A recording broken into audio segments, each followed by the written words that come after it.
Pessoal, hoje vamos falar sobre um período muito importante da história do Brasil, a Primeira República, também conhecida como República Velha, que aconteceu entre 1889 e 1930. Nesse episódio, vamos entender como aconteceu a proclamação da República, quem controlava a política, como funcionava a economia baseada no café, além das revoltas sociais e da crise que levou ao fim desse período. E para organizar tudo isso, vamos seguir um mapa mental dividido em 6 partes principais. 1. Proclamação da República. Tudo começa em 15 de novembro de 1889, com a proclamação da República. Naquela época, o Império Brasileiro estava em crise por vários motivos. Existem conflitos com a Igreja, chamados de questão religiosa, insatisfação militar e também a questão abolicionista, já que a escravidão havia sido abolida pouco antes, em 1888. O movimento republicano ganhou força e teve liderança do Marechal Deodoro da Fonseca, com o apoio do exército e dos fazendeiros republicanos. Assim, Dom Pedro II foi retirado do poder e o Brasil deixou de ser uma monarquia para se tornar uma república. 2. Fases da Primeira República. Esse período pode ser dividido em duas fases principais.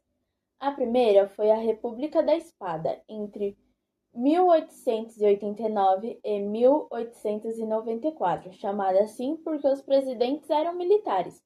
O primeiro governo foi o de Deodoro da Fonseca. Durante seu mandato, ele entrou em conflito com o Congresso e decidiu fechá-lo em 1891. A decisão gerou muita pressão política e acabou levando à sua renúncia. Depois veio Floriano Peixoto, conhecido como Marechal de Ferro. Ele governou com medidas rígidas e reprimiu diversas revoltas para manter o controle do país. A segunda fase foi a República Oligárquica, de 1894 até 1930.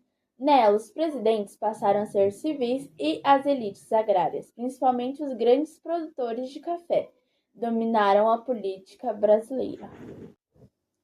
3. Estrutura política. Agora vamos entender como funcionava a política durante a Primeira República.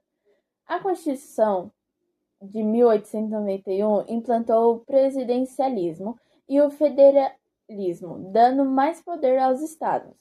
O voto era aberto, masculino e excluía analfabetos, o que limitava bastante a participação popular. Outro elemento importante foi o coronelismo, os chamados coronéis, grandes proprietários rurais. Controlavam a política local através do voto de cabresto, dos currais eleitorais e da troca de favores. Também existia a política dos governadores, criados por Campos Salles. O presidente apoiava os governadores estaduais e, em troca, os governadores garantiam deputados fiéis ao governo. Quem fazia oposição podia ser retirado da política pela chamada Comissão Verificadora de Poderes, conhecida como degola. Além disso, havia a famosa política do café com leite, em que São Paulo e Minas Gerais alternavam o controle da presidência. São Paulo representava o café, enquanto Minas representava a produção leiteira. 4. Economia. A economia da Primeira República era baseada principalmente no café, que era o principal produto de exportação do Brasil, especialmente em São Paulo e Minas Gerais. Em 1906, aconteceu o Convênio de Taubaté, um acordo em que o governo passou a comprar os excedentes de café para evitar a queda dos preços. Isso ficou conhecido como valorização artificial do café. Outro destaque econômico foi o ciclo da borracha na Amazônia, que trouxe riqueza temporária para a região antes de entrar em decadência. Também começou um processo de industrialização, principalmente no Rio de Janeiro e em São Paulo, impulsionado pela chegada de imigrantes.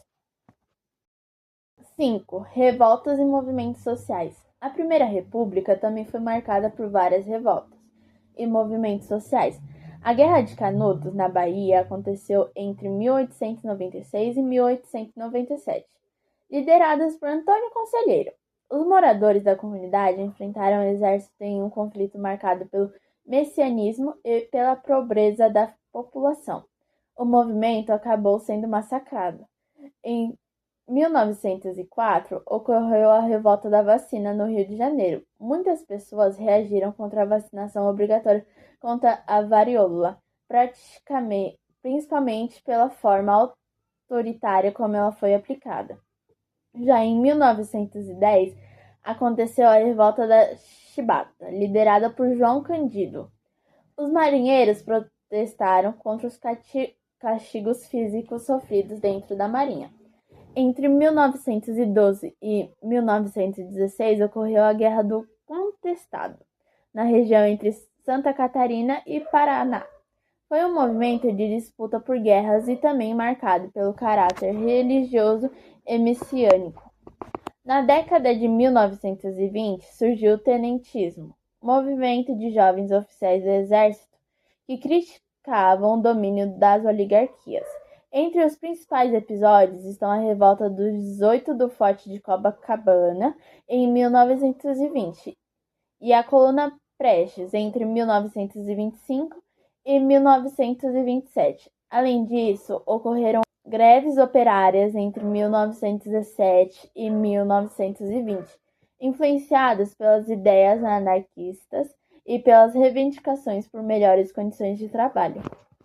6. Crise e fim da Primeira República. O fim da Primeira República começou com a crise de 1929, causada pela quebra da Bolsa de Nova York. Isso derrubou o preço do café e afetou fortemente a economia brasileira.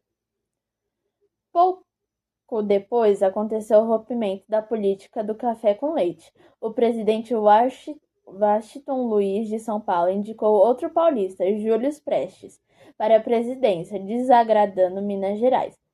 Como reação, surgiu a Aliança Liberal, formada por Getúlio Vargas, do Rio Grande do Sul, e João Pessoa, da Paraíba. Em 1930, ocorreu a Revolução de 1930, que levou Getúlio Vargas ao poder e marcou o fim da Primeira República. Então, a Primeira República foi um período marcado pelo domínio das elites agrárias, pela influência do café na economia, por fraudes políticas e também por várias revoltas sociais, que mostravam a insatisfação de diferentes grupos da população. Além disso, foi uma fase de muitas transformações que ajudaram a preparar o Brasil para a Era Vargas e para as mudanças importantes na política nacional. Espero que esse episódio tenha ajudado vocês a entender melhor esse período da história brasileira. Até a próxima!